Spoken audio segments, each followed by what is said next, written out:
The night I saw him, I thought I was hallucinating.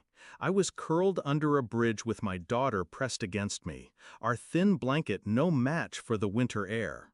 I'd just told her we'd make it to the shelter in the morning. Then headlights cut through the dark, and a black car rolled to a stop. The man who stepped out was older, but his face was unmistakable. My grandfather, the one my father told me was dead. He didn't ask questions. He didn't hesitate. He opened the door and said, "Come with me." I wanted to refuse. Pride screamed at me to. But my daughter's shivering body was louder. We went. The mansion was surreal. Marble floors, chandeliers, warmth so thick it felt like a different planet.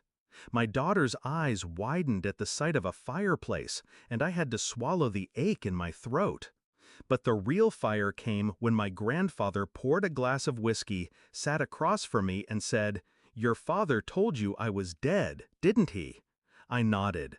My father had said it often, how his father died long ago, how he'd raised me without help, how we owed nothing to anyone. My grandfather's expression hardened. He told you that so he could steal. Steal? That word cracked something open. He explained, I was meant to inherit a trust my mother left me, money set aside for me and any future children. My father had intercepted it, funneled it into his own accounts, and cut ties with his family to keep me ignorant. Every eviction, every empty fridge, every night I worked 2 jobs to keep the lights on, while he drove new cars and took his new family on vacations, I finally understood.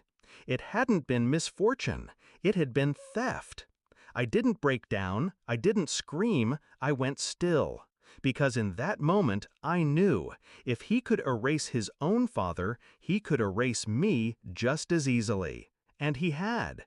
But now I had something he never expected, truth, and a man powerful enough to back me. My grandfather asked me what I wanted. Revenge, I said. My voice didn't even shake. He studied me, then nodded once. Then we'll do it right. We started with silence. No warning. My father didn't know I was no longer starving in the cold. Didn't know I was under the roof of the man he'd spent decades pretending was gone.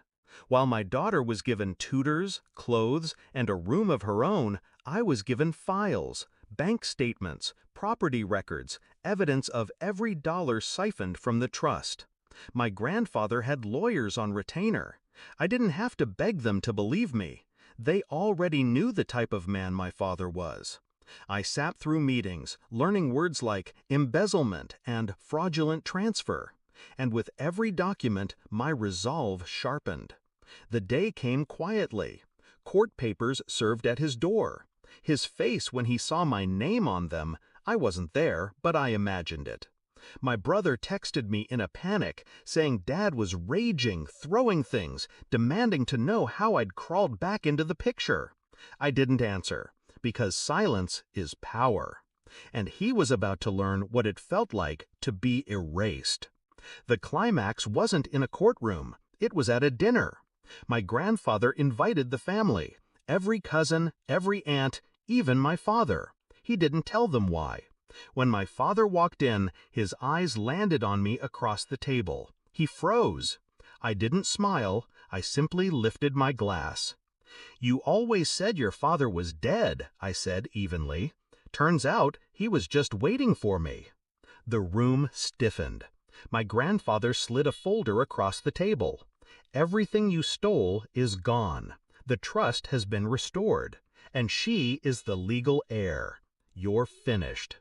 My father's face drained. He tried to speak, but the words tangled. I leaned forward, calm as ice. "I used to wonder why you hated me enough to leave me with nothing. Now I see, it wasn't hate, it was fear. Fear that one day I'd find out."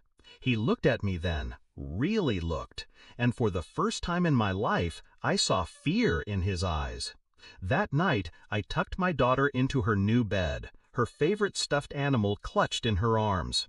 She whispered, "Are we safe now?"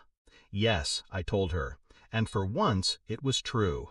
I don't think much about the bridge anymore, or the cold nights, or the hunger, but I do think about my father's last words to me before he stormed out of that dinner. "You'll regret this." He was wrong. I don't regret a single move, because he spent my whole life making sure I had nothing, and in the end, that nothing became the sharpest weapon I ever held.